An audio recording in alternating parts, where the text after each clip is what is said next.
Berapa? 500 kilo. Anggaran nilai 30 juta. Aku akan jadikan diorang semua tu contoh. Siapa langgar tempat aku, semua akan mampus. Kita dah ada 500 kilo barang dia. Dia mesti keluar malam ni. Kat sini ada seorang yang menyusahkan ni. Nama dia Dali. Sampai sekarang tak ada satu orang pun tahu rupa dia macam mana.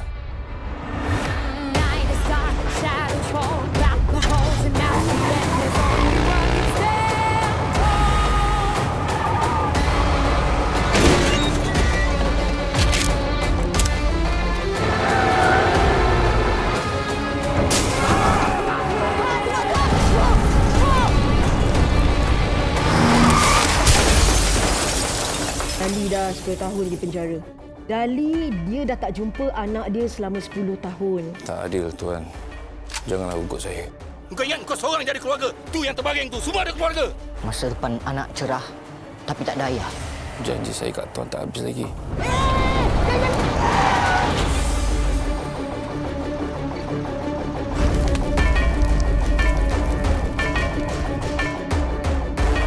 Hei! Kau di mana ni? Tuan cuma tahu saya masuk penjara selama 10 tahun. Tapi Tuan tak tahu apa yang saya buat sebelum itu.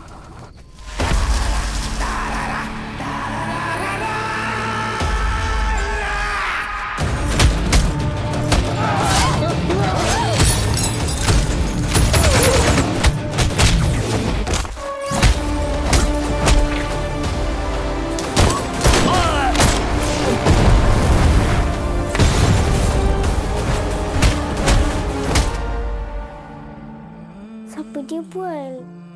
Sebab saya tak sedar mara. Kan aku dah janji dengan kau. Aku sendiri yang akan bawa kau jumpa dengan anak kau.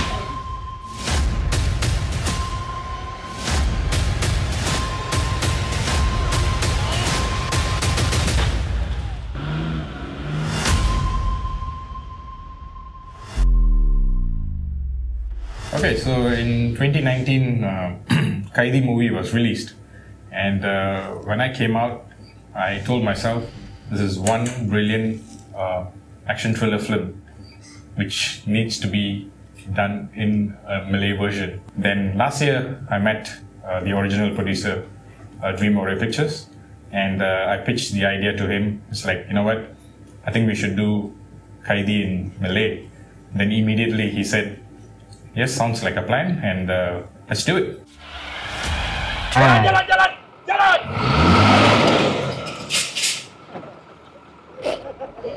Masa mula-mula dianugerahkan untuk buat remake ni, so kita buat nama title tu, masa tu kita tak ada idea lain, kita fikir Baduan. So now, bila kita dah ada title tu, sekarang ni saya nak kena pecahkan dalam cerita tu, yang saya kena ubah sikit untuk mengikut apa yang boleh penonton boleh nampak juga kat Malaysia dengan kejadian yang berlaku before this dekat dalam original tu. Dia macam memang very rural area lah. Jadi saya tukar tu semua, kita ambilkan elemen. Memang diorang the producers lah, basically from India, and also producers here also memang dah tekan kat saya, memang bagi tahu kalau boleh jangan throw the essence of the movie, sebab cerita dia tu dah cukup okey dah. Nak membawa jalan cerita macam ni dari India, I mean although it's done there, it was a big hit there, we thought this is something yang Malaysia pun akan, they will appreciate lah. So saya rasa banyak orang Malaysia pun tak pernah tengok gambar macam ni, jalan cerita yang lain. Hero gambar ni pun selain daripada Aaron, I think there is another hero which is the lorry. Aksi memang kena terlink, tapi kalau tak ada emosi, aksi looks empty. So we tried our best to balance both aksi and emosi. Paling susah sekali ialah nak cari balai polis yang kita gunakan. So dalam cerita original Kaiti tu, balai polis dia cantik betul-betul. Memang British colonial punya look, besar, cantik kan. Jadi saya macam mana nak cari ni kat Malaysia.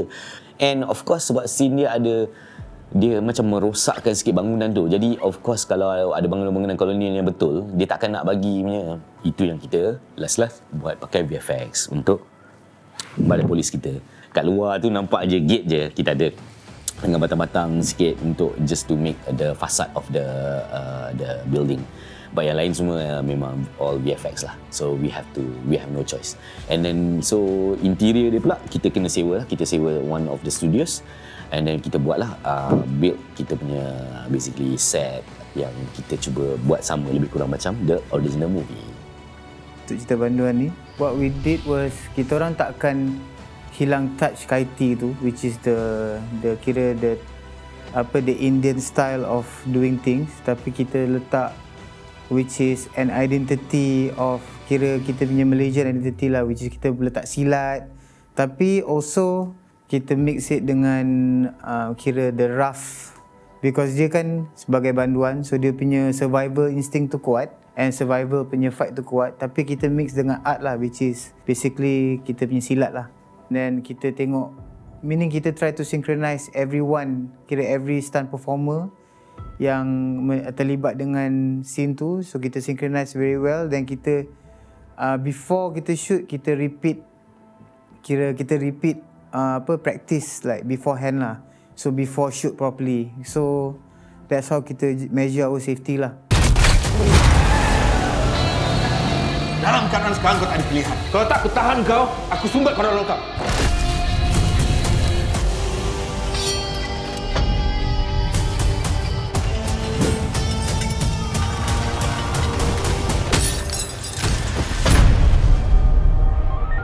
Tuan, dengar tak?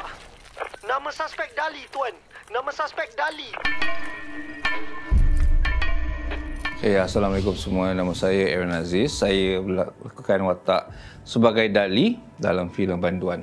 Watak Dali itu, bayangkan seorang ayah yang baru dilepaskan daripada penjara selama 10 tahun. Matlamat pertama dia keluar penjara adalah nak jumpa anak. Tapi dalam destinasi dia nak tengok anak dia, pelbagai hal yang berlaku yang dia terpaksa melibatkan diri dia sendiri. Kalau dia tak tolong, mungkin dia tak akan jumpa anak dia macam tu. A lot of control emotion. Bila akhirnya dia jumpa anak dia, baru kata, oh sebenarnya Dali ni dia tak seganas seperti mana yang orang tengok sebelum tu. So certain scenes dalam filem Banduan ni yang ikonik dia, yang sekali pandang orang tahu, oh this is that film kan. So benda macam tu kita tak boleh ubah lah. Other than that, kita try to localize it Malaysian style. Yang paling menguji sebab saya belum sempat berrehearsal dengan Hana, watak sebagai yang playing my daughter in the story. So the last scene of the last day, what I did was membayangkan itu anak saya sendirilah. Sebab ramai orang-orang bekas banduan kat luar sana, ramai yang tak dapat jumpa anak. So apa perasaan mereka bila pertama kali dapat peluk anak dia selepas bertahun-tahun dipenjarakan. So itulah yang paling menguji. Banduan, saya memegang watak sebagai Inspektor Johari.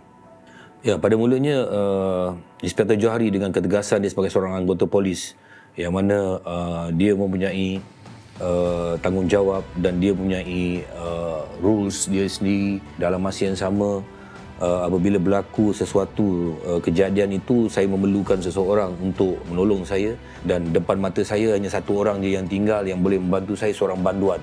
Pandangan saya sebagai Inspektor Johari, banduan tetap banduan. Saya memandang kecil pada dia. Saya Fadli Masaud. Dalam movie Banduan ni, saya memegang watak sebagai cowboy. Bestnya tentang watak cowboy ni, dia adalah watak yang neutral antara watak-watak yang lain. Kalau antara karakter-karakter yang ada ni semua, dia ada beban dalam hidup dia. Kecuali cowboy ni, beban dia satu je, lori dia. Ya, lori ni membuatkan hidup kami seksa lah. Kerana lori ni selalu rosak.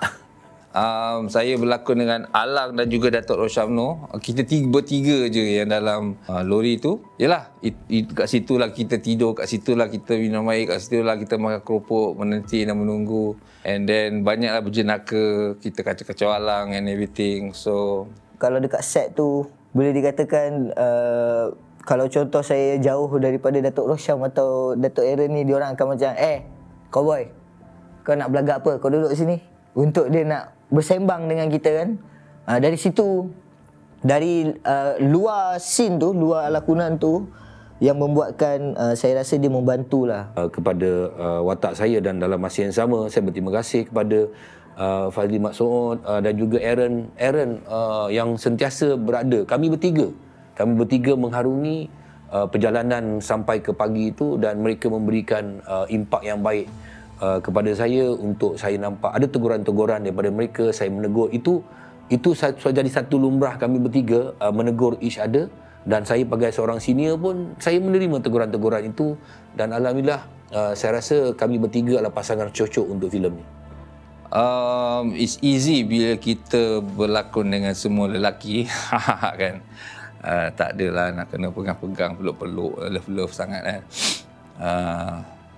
So yalah, we shooting dengan semua pelakon-pelakon yang otai-otai, Datuk Rosyam, Datuk Aflin, Ismail Daniel, all that, semua yang dah ada pengalaman. So nothing much to worry about.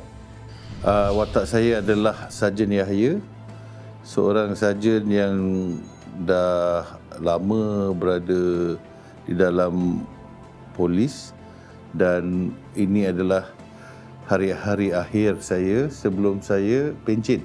It was a very good experience. Process was very tough. Number one, sebab saya tak pernah bawa lori. Dah lah kena bawa lori, kena berlakon kan, and then camera on top of the lori. Keselamatan kru, nak selamatkan kamera kan, nak selamatkan dialog, selamatkan ekspresi. Itu satu challenge. Another challenge is the fighting scene kan. So saya fight dengan macam berbelasan orang sekali jalan. Waktu preparation saya untuk fight Datuk Aaron Aziz, watak Dali, saya Farid. Preparation dia agak bagi saya intense, dan capoeira bukanlah pergerakan yang macam senang, bukanlah macam tumbuk-tumbuk biasa. Dia kena pusing, kena lompat, kena buat cartwheel, kena backflip a bit. Susah. Tapi bila Datuk Aaron masuk, saya dah prepare, kita buat tu dalam 5 hari je kot, dan terus dapat. Sangat-sangat mudah sebenarnya untuk bekerja dengan Datuk Aaron dari segi fighting tu. Yang benar-benar menguji saya adalah aksi-aksi sequence yang memerlukan saya melakukan aksi-aksi fizikal, kerana saya dah lama tak buat kerja-kerja macam tu, dan kita pula tak ada body double untuk buat benda ni. Jadi kita buatlah sendiri apa yang patut-patut. Datuk Aflin Shoki, saya terpaksa berhati-hati lebih sikit dengan dia, sebab adegan saya tu kena menggasari dia. Kita respect dia, tapi dalam masa yang sama kita kena set kononnya kita dengan keadaan amarah yang kita nak kena pukul dia kan. So, saya tak tahulah nak buat apa waktu tu, tapi saya buat juga. Kejar-mengejar di antara orang jahat dengan kami bawa lori, lepas kelapa sawit, masuk hutan, lepas hutan masuk dekat tanah merah atau tanah merah, masuk jalan biasa, nak sambung dengan ada tembakan, dengan ada fighting. Ini fighting dengan Abang Rosyam kan. Tapi bila kita berlatih tu, sebelum shoot tu, berlatih arah habis tu, mengah dia tu, penat. Saya tengok Abang Rosyam relax je. Orang tua relax tu. Kita yang muda ni lagi mengah. That ada certain scene tu I kena waiting for the movie actually. But so far the effort, the scene creation for, I would say, Tanya kepada all the team actually. They pull out the scene, bukan senang. To the actor, to the director, art department. Saya ni sebenarnya gayat orangnya, dan saya paranoid. Jadi nak dijadikan cerita, ada pula si Rejab ni, ada babak yang dia kena panjat bangunan untuk dia panjat sampai ke rooftop. So bila dalam keadaan standby tu, saya perlu dalam keadaan bergantung lah pada side of the building. Bila tang saya dah bergayut tu, bila nak hampir perkataan action tu, hati saya was-was. Betul ke berada ni ikat lah? Itulah combination yang sangat tak best lah. Saya rasa saya betul-betul diuji pada ketika itulah. Tapi alhamdulillah semuanya berjalan dengan lancar. Alhamdulillah sangat.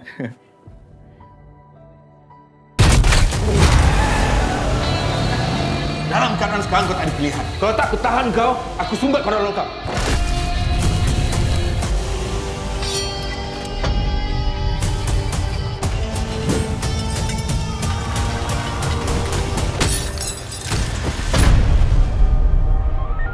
Tuan, dengar tak? Nama suspek Dali, Tuan. Nama suspek Dali. So, jadi saya rasa dah dapat rasakan macam insting lah kan, macam a good vibe lah kan, dari masa pre-pro tu, masa saya tulis balik cerita ni semua, masa tu masih baru macam sama-sama, baru macam 20%, 30% lah kan, belum rasa lagi the vibe tu betul ke ni, movie ni tak nampak lagi bentuk dia macam mana kan.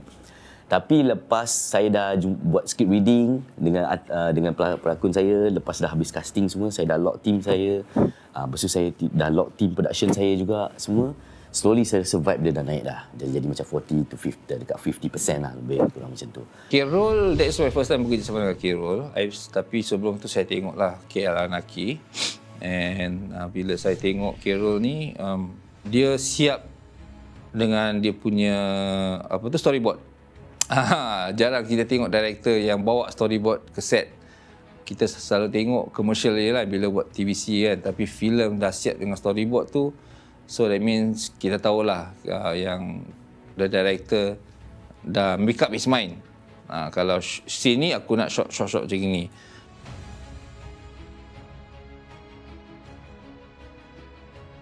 Bila shoot tu, the first week tu kita lalui agak ni lah, sebab kita tak pernah juga shoot lori dalam satu filem tau. Jadi orang ingat macam lori macam kereta lah, tapi sebenarnya susah. Benda tu berat. Benda tu you kena fikir juga, kalau you berhenti kat tanah, nanti dia tenggelam pula. Tak boleh. Untuk handle satu filem yang macam Banduan, yang kami sentiasa lori bergerak. Lori sentiasa bergerak. Dia tak ada syuting dalam rumah, cakap semua tak ada. Sentiasa, bab-bab saya lah, sentiasa bergerak. Sentiasa bergerak. Bergerak. Dan untuk kalau kita fikir balik, kalau katakan penggambaran dalam kereta ataupun dalam lori ni, kalau salah buat boleh bosan. Tapi saya bila tengok footage yang dihidangkan kepada saya, so saya nampak K-Roll berjaya merealisasikan impian producer dan juga impian the original punya production untuk buat remake kat Malaysia. Sebab kita tak boleh rasa nanti bila filem tu siap kita rasa malu. And then bila dah discuss dengan producers apa semua, kita tengah shoot dah halfway tu, baru lagi kita nampak lah, sebab the first 2 weeks tu kita tak buat banyak action dulu, kita buat banyak more drama-drama dulu sekejap. Lepas tu bila dah masuk action tu baru rasa sikit lah vibe dia dah masuk sikit dan slowly boleh nampak lah dari apa yang saya cuba imagine dengan apa yang saya nak cuba sampaikan jugalah sekali, even message. So dalam cerita ni banyak dialog sebab terpaksa tukar sikit sebab nak bagi rasa macam kononnya Malaysia punya ni lah, bukan cerita pun pasal dunia Malaysia lah, macam tu lebih kurang. Saya rasa scene action yang penting adalah scene Molotov, scene tadi lah, scene yang action, sebab scene tu semua dia berjalan dalam satu masa yang sama. Maksudnya kita nak kejar dari penjahat, saya nak kena keluar dari lori, nak keluar belakang ke lori, ada orang start baling molotov, baling botol api yang memang betul-betul akan berapi. Okey, scene paling rumit sebenarnya not my scene. Bila kita buat scene stun, there was a few scene yang kita menggunakan molotov cocktail yang kena campak dekat lori tu, kebakaran, dan dalam belakang lori tu ada orang. So you know lah kan, things can happen. So itu yang saya rasa, alamak, janganlah salah campak. Sebab lori tu tak ada tingkap. Sebab dalam jalan cerita tu, tingkap tu dah dipecahkan oleh geng-geng jahat. So memang tak ada tingkap. kiri kanan semua tak tingkap. So kalau salah campak masuk ke dalam. So alhamdulillah nobody was injured. Ada satu scene tu tak roommate, okay? Tapi dia jadi roommate sebabkan lori tu. So bila kita faham sebenarnya bila benda yang berat ni dia jalan, dia nak break ni dia perlukan masa tau.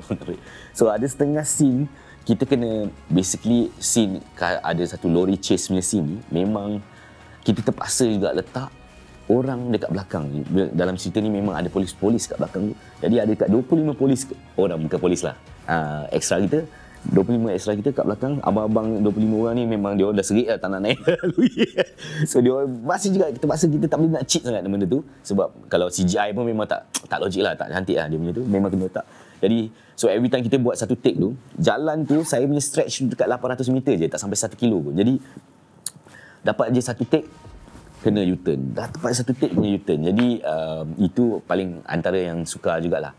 Terlalu bersahaja lakonan semua orang dan menjadikan filem ini di antara filem yang hidup di pandangan mata saya, yang harus ditonton oleh ramai orang kerana bagaimana ujian production team di Malaysia untuk menjadikan remix ini menjadi kenyataan, dan bagaimana pelakon-pelakon dekat Malaysia ni cabaran begitu besar kerana pelakon asalnya daripada filem originalnya telah melakonkan watak tu dengan baik, dan kami memikul satu tanggungjawab yang begitu berat. Tapi alhamdulillah kerjasama di antara production team, kerjasama di antara kru-kru yang memberikan lighting yang menarik, saya rasa saya boleh cakap lah, saya rasa remake ini lightingnya lebih menarik daripada yang asalnya.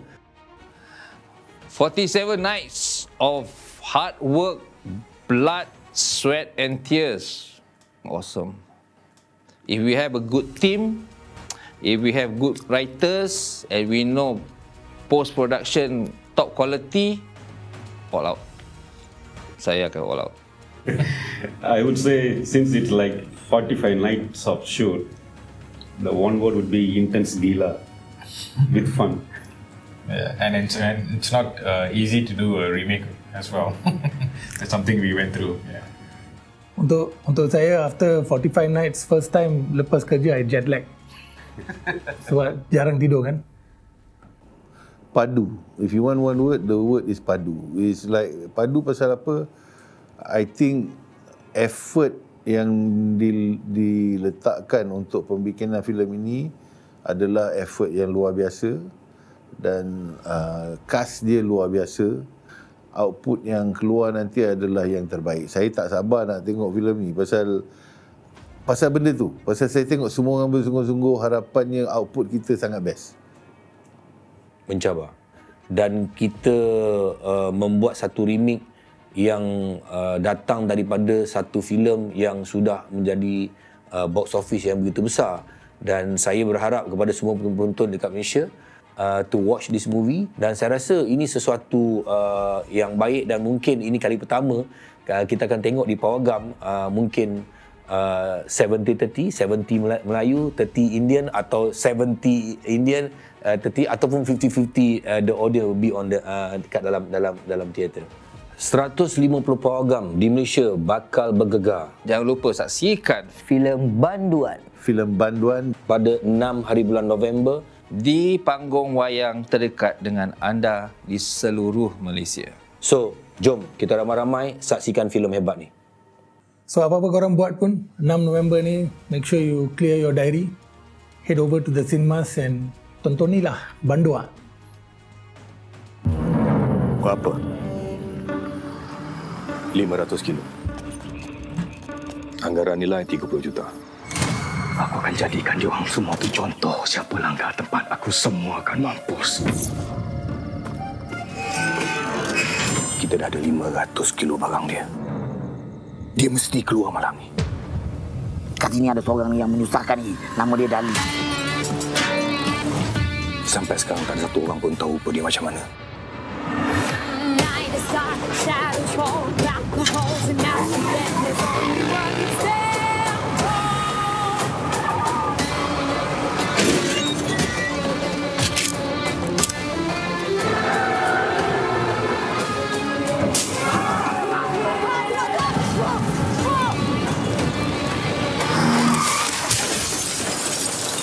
Dali dah 10 tahun di penjara. Dali, dia dah tak jumpa anak dia selama 10 tahun. Tak adil, Tuan. Janganlah ugut saya. Kau ingat kau seorang jadi keluarga? Tu yang terbaring tu, semua ada keluarga. Masa depan anak cerah, tapi tak ada ayah. Janji saya kat Tuan tak habis lagi.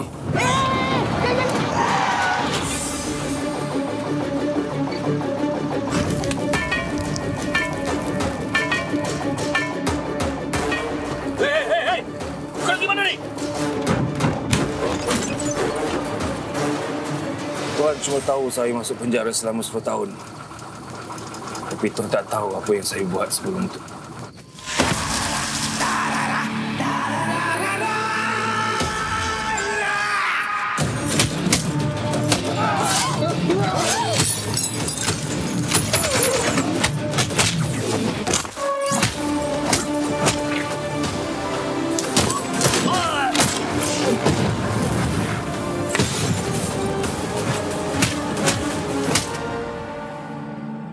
Siapa dia buat? Sebab saya tak sedar mara. Kan aku dah janji dengan kau. Aku sendiri yang akan bawa kau jumpa dengan anak kau.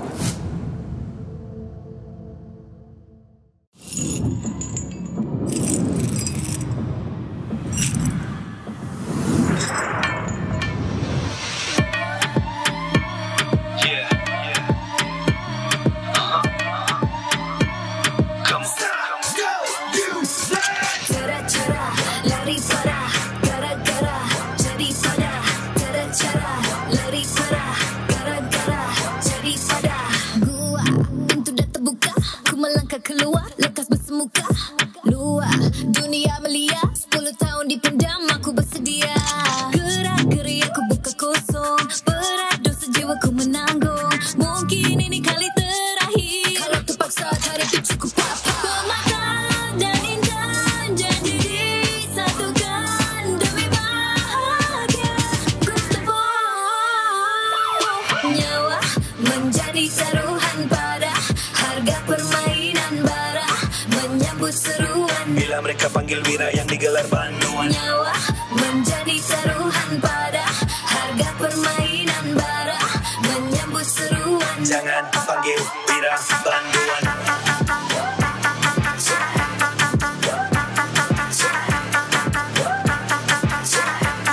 Jaga-jaga papi.